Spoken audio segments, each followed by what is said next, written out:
가스펠 프로젝트 우리 가을 학기 마지막 시간인데요. 우리 가스펠 프로젝트의 전체 커리큘럼 여러분 다시 한번 보겠습니다. 혹시 여러분 교재 가지고 계시는 분들 계시면은 우리 겉표지 가장 뒷면에 보시게 되면 맨 아래쪽에 가스펠 프로젝트의 커리큘럼이라고 하면서 총 12권이라고 하는 여러분 그거를 보시면 되겠습니다. 여러분 가스펠 프로젝트는 모두 12권으로 구성되어 있는데 구약이 6권, 신약 6권 해서 우리 교회에서는 6년의 기간을 이 가스펠 프로젝트로 수요 예배를 진행하려고 합니다. 여러분 거기 보시면은 이렇게 돼 있죠. 커리큘럼을 보시면 구약 6권은 위대한 시작, 하나님의 구출 계획, 약속의 땅, 왕국의 성립, 선지자와 왕, 돌아온 하나님의 백성이라고 하는 주제를 가지고 6권을 공부하게 되고, 여러분 신약도 6권이죠.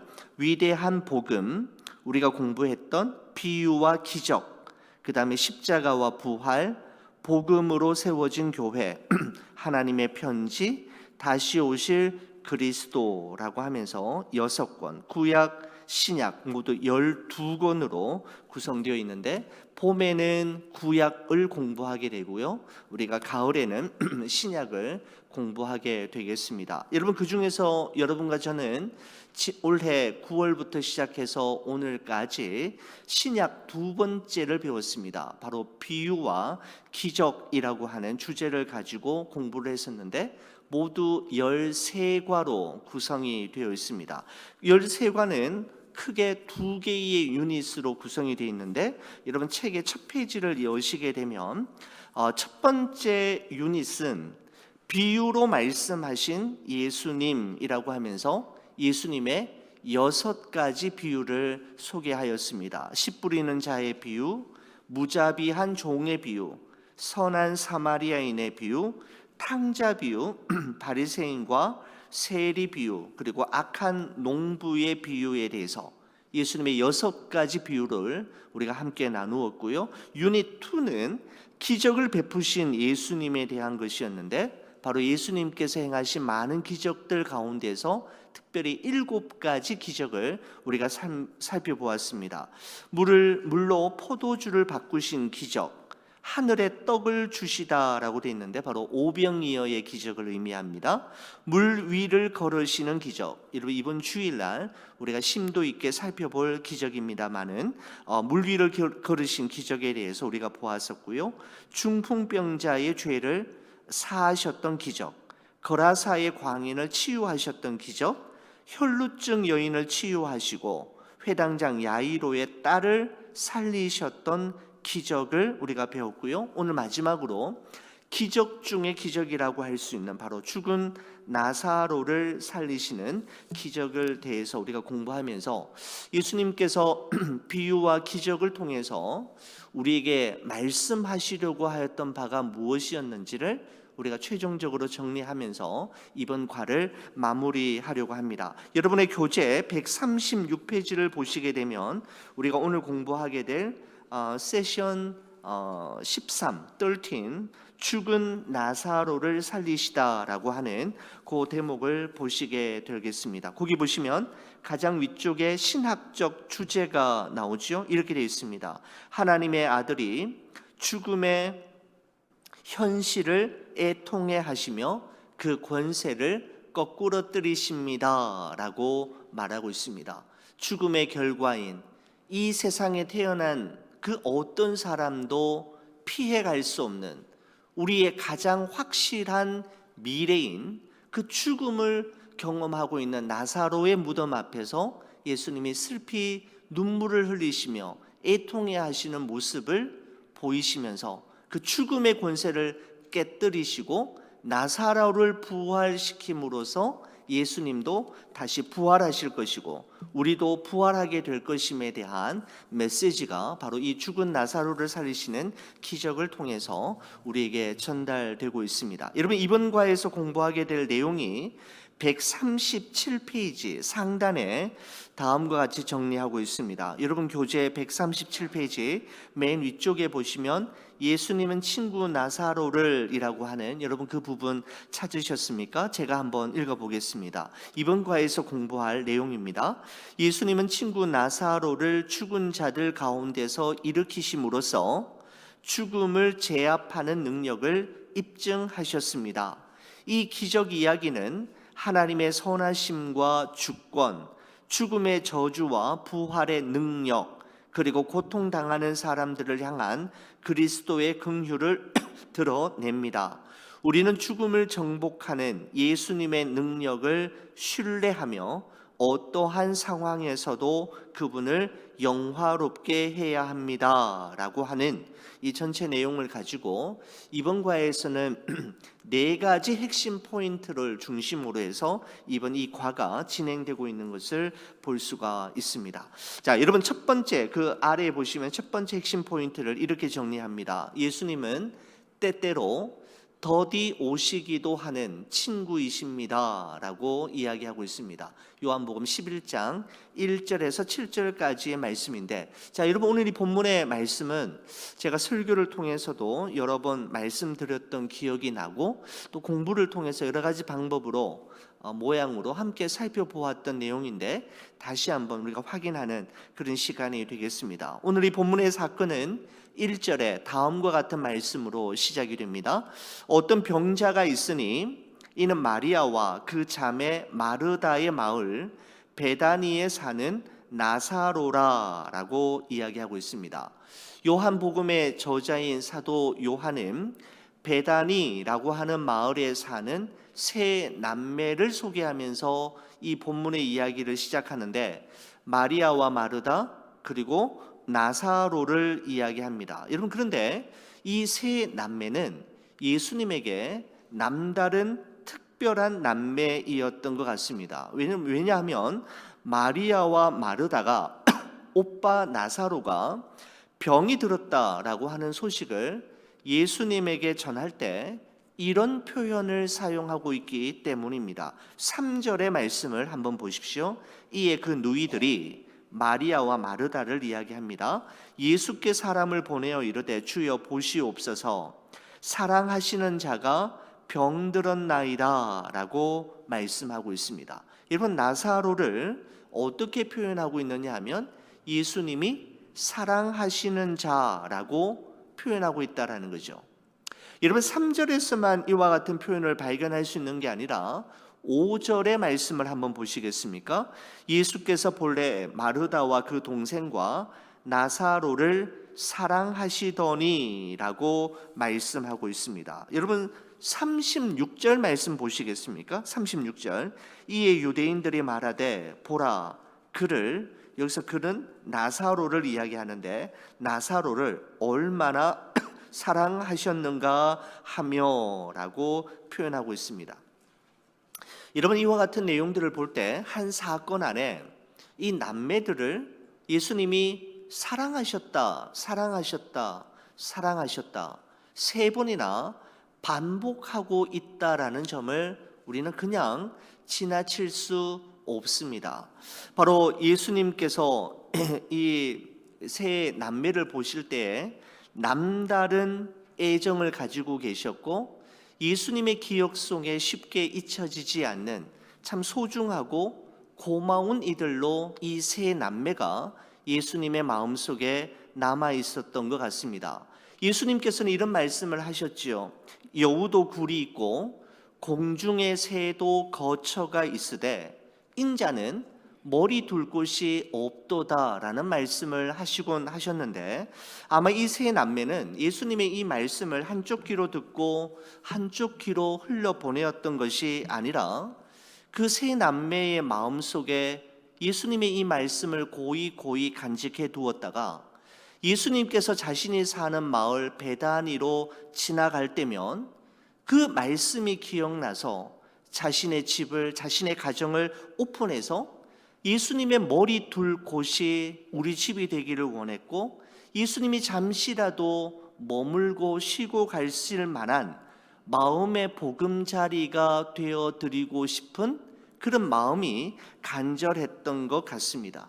그래서 예수님께서는 다른 어느 사람들에게는 쉽게 잘 표현하시지 않으셨던 이 세 남매를 향해서는 예수님이 사랑하셨다, 사랑하시는 자였다라고 하는 표현을 세 번이나 반복해서 사용했던 것입니다. 예수님의 기억 속에 참 고마운 사람, 참 감사한 사람, 그들의 얼굴과 이름을 떠올리면 예수님의 얼굴에 환한 미소가 번지게 했던 사람으로 이 세 사람은 예수님의 마음속에 고이고이 간직되었던 것이죠. 여러분, 얼마나 귀한 삶입니까?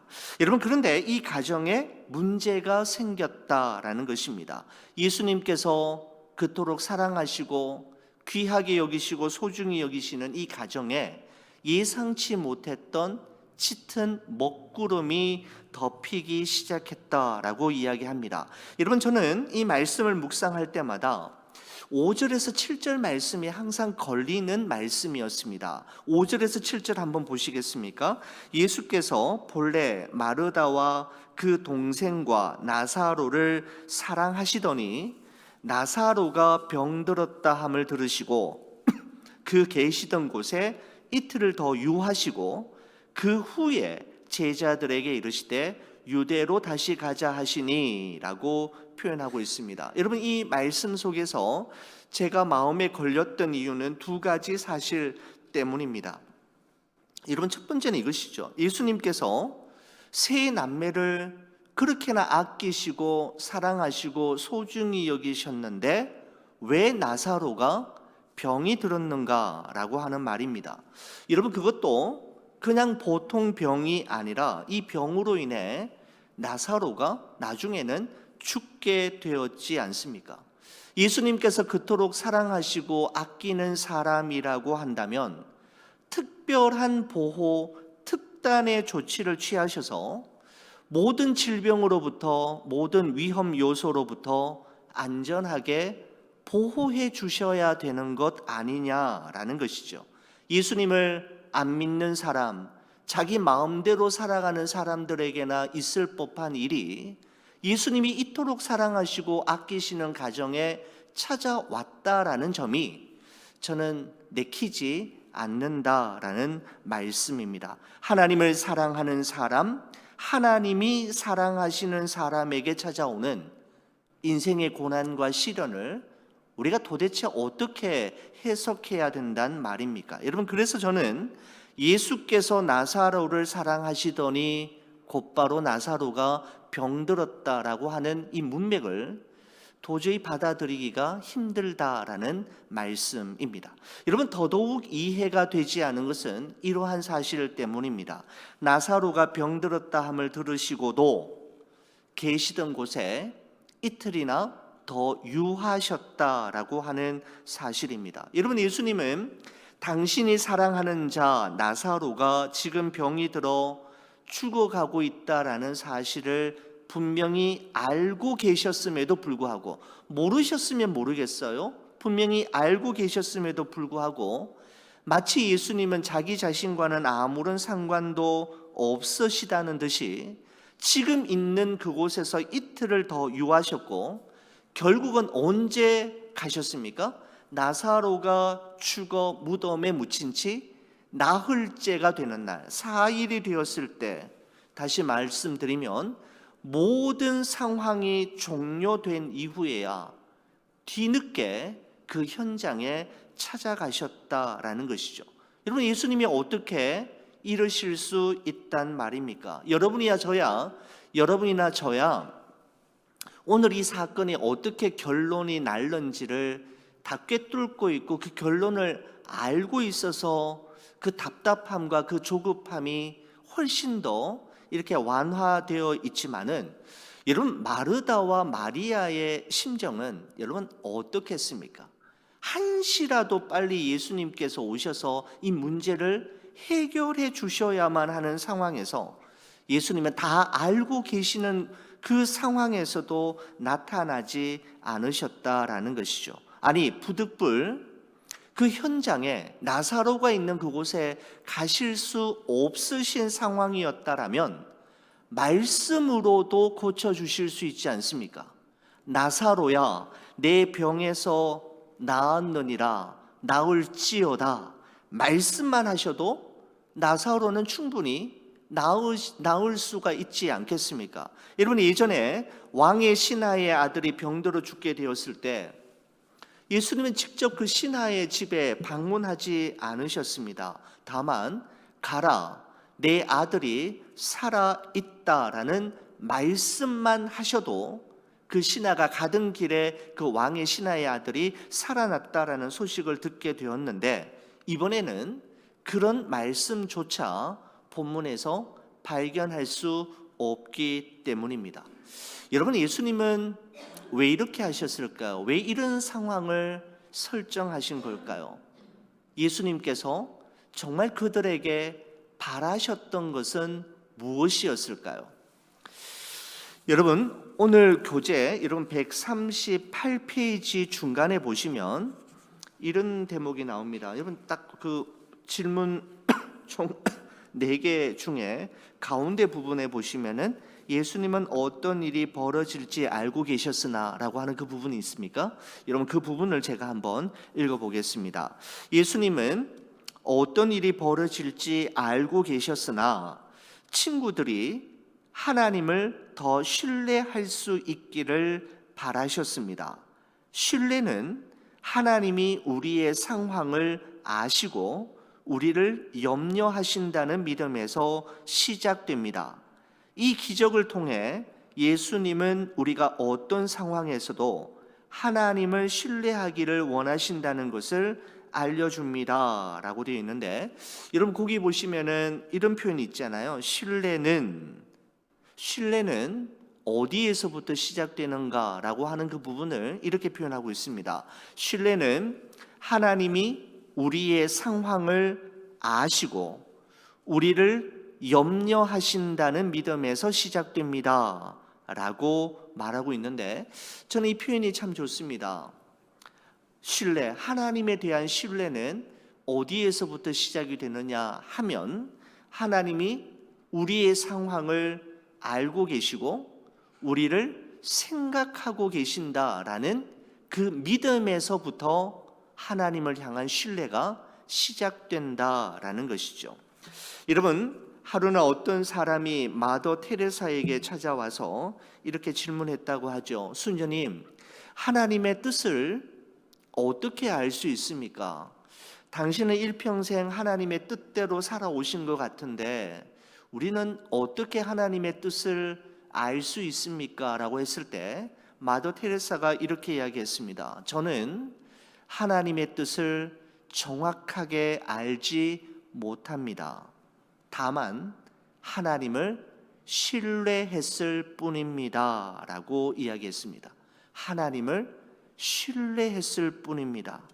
여러분, 그렇습니다. 우리가 이 세상을 살아갈 때 많은 경우에서는 하나님의 뜻이 이것이 분명하다라고 하는 어떤 분명한 확신을 가지고 행할 때보다는 그렇지 못할 때가 훨씬 더 많지 않습니까? 하나님의 뜻일 것 같으면서도 아니면 어떡하나라고 하는, 하나님의 뜻이 분명하다라고 시작하는 때보다는 하나님의 뜻을 정확하게 알지 못한 채 시작 행할 때가 얼마나 훨씬 더 많지 않습니까? 여러분, 그때는 하나님을 신뢰하는 것입니다. 신실하신 하나님, 좋으신 하나님, 결단코 실수하는 법이 없으신 하나님, 나보다 나를 더 잘 아시고 나보다 나를 더 사랑하시는 그분을 신뢰하며 믿음의 걸음을 한 걸음 내디딜 때 그 걸음걸음마다 하나님의 선명하신 뜻이 조금씩 보여지기 시작하고 나중에는 선명하게 드러나는 것이죠. 다 보고 출발하는 것이 아니라 하나님을 신뢰함으로 믿음의 한 걸음을 내디딜 때마다 하나님의 뜻이, 하나님의 그림이 조금씩 퍼즐 조각이 맞추어지듯 드러나고 조금씩 나타나게 되는 것이죠. 그렇습니다. 신뢰는 하나님이 나의 상황을 알고 계시고 나를 생각하고 계신다라는 믿음에서 시작된다라고 하는, 여러분 이 사실을 우리가 꼭 붙들 수 있기를 간절히 바랍니다.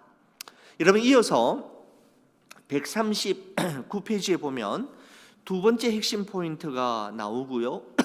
세 번째 핵심 포인트는 140페이지에 나오는데, 두 번째와 세 번째 핵심 포인트를 같이 묶어서 나가도 괜찮겠다라는 생각이 들었습니다. 두 번째 핵심 포인트는 이거죠. 예수님은 우리의 생명이신 친구이십니다 되어 있고, 140페이지를 보시면은 세 번째 핵심 포인트가 나오는데, 예수님은 죽음의 저주를 비통해 하시는 친구이십니다 이렇게 나오고 있습니다. 자, 여러분 한편 이렇습니다. 예수님께서 현장에 도착하셨을 때에는 나사로가 죽은 지 이미 나흘이나 지난 후이었습니다. 17절에서 27절까지 말씀은 예수님과 마르다와의 대화 내용이 기록이 되어 있고, 이게 바로 이제 두 번째 핵심 포인트고요. 28절에서 37절까지 말씀은 예수님과 마리아와의 대화 내용이 기록되어 있는데, 바로 핵심 포인트 세 번째 이야기라고 말씀드릴 수 있습니다. 이런 마르다가 예수님을 만났을 때 가장 먼저 했던 말이 21절에 나오죠. 21절 여러분 한번 읽어 주시겠습니까? 다 같이 한번 읽어 주세요. 시작.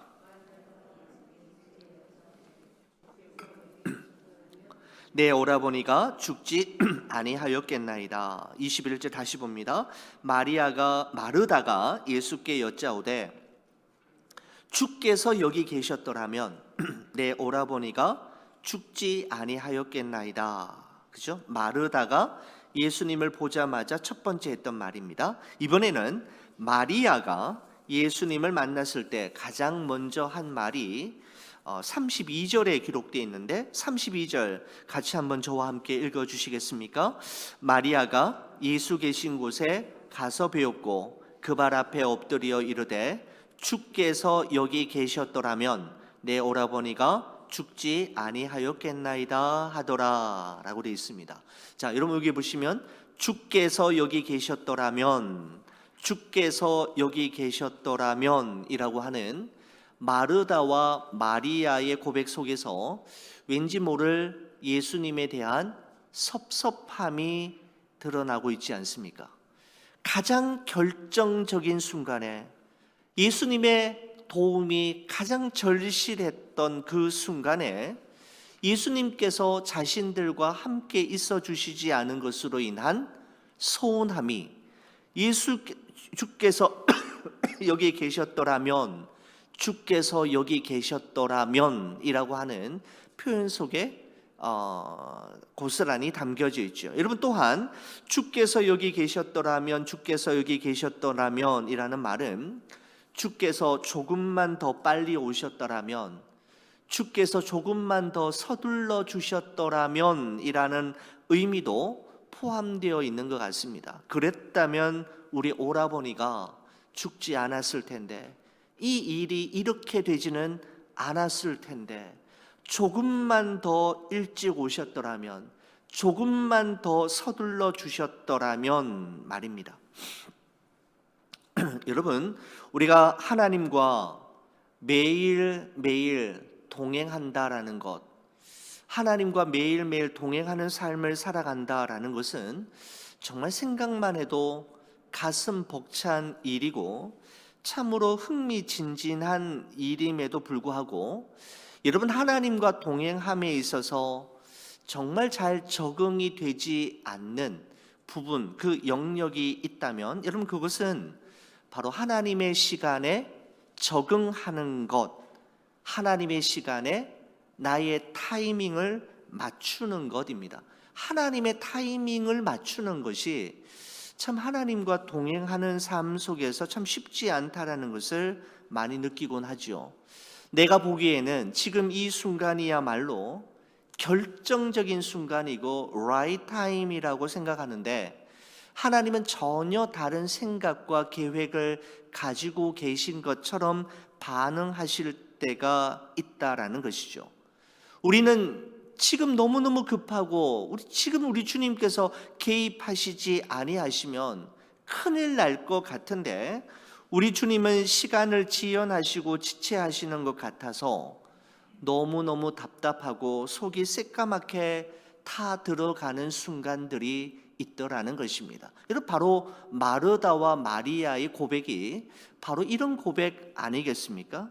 주께서 여기 계셨더라면, 주께서 여기 계셨더라면 이라는 것은 하나님의 시간에 나의 시간을 맞추는 것, 하나님의 타이밍을 맞추는 것이 결단코 쉽지 않음을 말하고 있는 것이죠. 여러분, 그러나 우리가 하나님을 정말 신뢰한다면 하나님이 우리에게 무엇이 최선인지를 알고 계신다라는 사실 또한 믿어야만 합니다.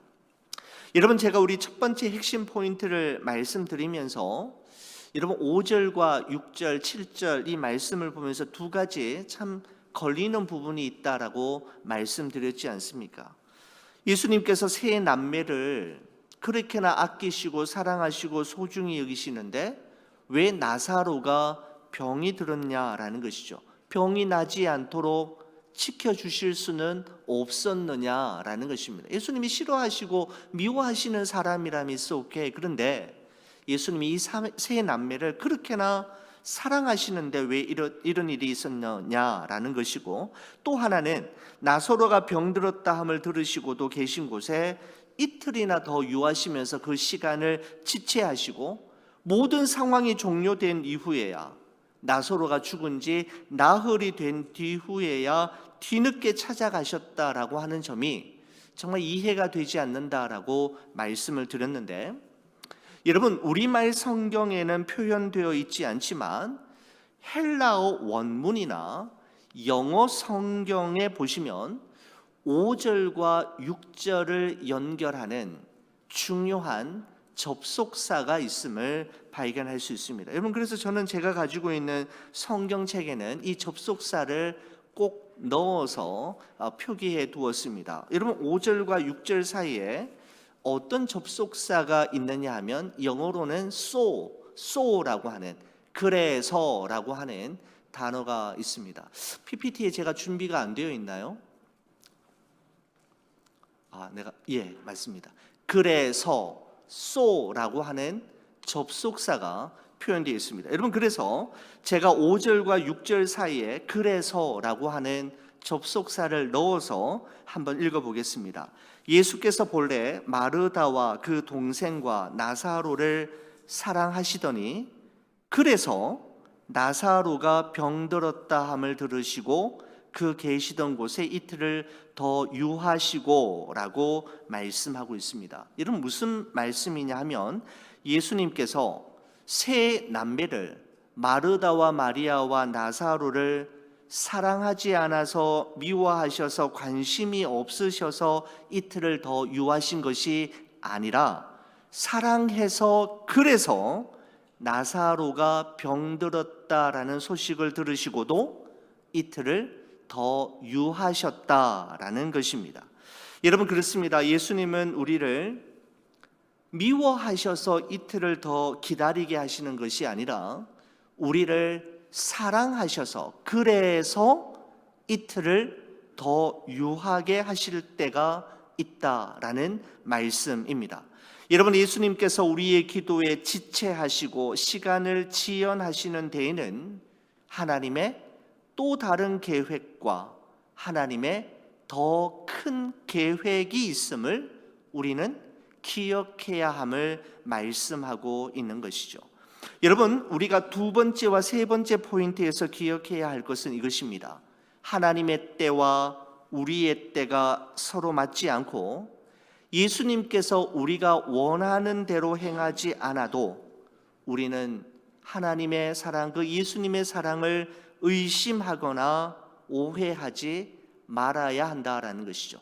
그래서 그렇게 하시는 하나님의 더 큰 이유와 계획이 있기 때문임을 말씀하고 있습니다. 여러분, 그것이 무엇이었습니까? 네 번째 핵심 포인트가 이야기하는데 142페이지 보시면 네 번째 핵심 포인트가 나오는데 예수님은 죽은 사람을 되살리시는 친구이십니다 라고 말씀하고 있습니다. 여러분 39절 40절 이 두 절 말씀 한번 보시겠습니까? 이렇게 되어 있죠. 예수께서 이러시되 돌을 옮겨 놓으라 하시니 그 죽은 자의 누이 마르다가 이르되 주여 죽은 지가 나흘이 되었음에 벌써 냄새가 나나이다. 예수께서 이르시되 내 말이 내가 믿으면 하나님의 영광을 보리라 하지 아니하였느냐 하시니 라고 되어 있습니다. 내가 믿으면 하나님의 영광을 보리라 라고 하는 그 40절, 내가 믿으면 하나님의 영광을 보리라 라고 하는 이 말씀은 네가 하나님의 때를 기다리면, 네가 이틀을 더 기다리면, 네가 마지막 순간까지 하나님을 온전히 신뢰하면 하나님의 영광을 보리라 라고 하는 의미입니다. 우리는 그 이틀을 기다리지 못하고 다른 길을 찾게 되지만, 너가 그 이틀을 기다리면, 그리고 하나님을 온전히 신뢰하면, 하나님의 때를 온전히 기다리면 네가 반드시 하나님의 영광을 보리라 라고 하는 의미죠. 여러분, 과연 죽은 지 나흘이 되어서 냄새가 나는 돌무덤 속에 나사로를 향해 예수님께서 큰 소리로 외치셨지 않습니까? 나사로야 나오라 라고 하시자 죽은 나사로가 수족을 온몸에 동인 채로, 그리고 얼굴을 수건으로 두른 채로 돌무덤에서 걸어 나오는 놀라운 기적이 일어나게 되었지요. 하나님의 예수 그리스도의 말씀을 믿음으로, 예수 그리스도께서 정하신 그때까지 기다림으로, 이틀을 더 기다림으로 일어난 하나님의 더 큰 놀라운 일이었습니다. 예수님은 때를 지연하시고 시간을 지체하심으로써 단순히 병든 나사로를 치유하는 정도가 아니라 죽은 지 나흘이나 되는 나사로를 다시 살리시는 더 큰, 더 놀라운 표적을 보여주셨던 것이죠. 지연하심으로, 지체하심으로 가능한 일이었습니다. 지연하시고 지체하시지 않으셨다면 병든 나사로가 살아나는 정도였겠지만, 지연하시고 지체하시고 시간이 늦어짐으로 말미암아 죽은 나사로가 살아나는 더 큰 일이 일어나게 되었음을 말씀하는 것이죠. 그리고 이 표적은 앞으로 있게 될 예수님의 십자가의 죽음과 부활의 사건을 미리 보여주는 중요한 표적이 되는 사건이었습니다. 여러분의 교재 143페이지 하단에 보시면 여러분, 나사로의 부활 이야기에서 우리는 두 가지 사실을 알게 됩니다 라고 하는 그 부분이 있는데, 여러분 그 부분을 제가 한번 읽고 싶습니다. 한번 보시겠습니까? 143페이지 아랫부분입니다. 나사로의 부활 이야기에서 우리는 다음 두 가지 사실을 알게 됩니다 라고 했는데, 여러분 첫째, 하나님의 시간과 우리의 시간은 일치하지 않고 하나님은 시간에 관해 우리와 다른 관점을 가지고 계시다는 것입니다. 둘째, 생명에 관한 하나님의 관점과 우리의 관점이 일치하지 않고 하나님은 생명에 관해 우리와 다른 관점을 가지고 계시다는 것입니다. 자, 그다음 보십시오. 하나님이 삶에서 왜 이런 일을 겪게 하시고 왜 어떤 것은 허락하시면서 또 어떤 것은 허락하지 않으시는지 생각해 본 적이 있나요? 본문을 예로 들면 하나님은 왜 나사로와 나사로의 가족에게 이런 시련을 겪게 하셨을까요? 하나님의 영광을 위해서입니다. 거듭 말하지만 하나님의 관점은 우리의 관점과 다릅니다. 하나님은 왜 우리에게 시련을 주셨을까요? 하나님의 영광과 우리의 안녕을 위해서입니다 라고 말씀하고 있는데, 여러분의 한번 성경책 한번 보시겠습니까? 왜 이런 일이 이 가정에 있었는가? 이 일을 통해서 하나님께서 보이시려고 하는 목적이 무엇인지에 대해서 4절을 한번 보십시오. 이렇게 되어 있습니다. 예수께서 들으시고 이르시되 이 병은 죽을 병이 아니라 하나님의 영광을 위함이요 하나님의 아들이 이로 말미암아 영광을 받게 하려 함이라 하시더라 라고 되어 있습니다. 이 사건을 통해 하나님께서 이루시고자 하시는 목적과 의도가 분명했다라는 것이죠. 하나님의 영광이요 바로 이 예수가 하나님의 아들이심을, 그리고 예수 그리스도께서 영광을 받으시도록 하기 위함이었다라는 것입니다. 여러분 또한 11장 40절 말씀 한번 보시겠습니까?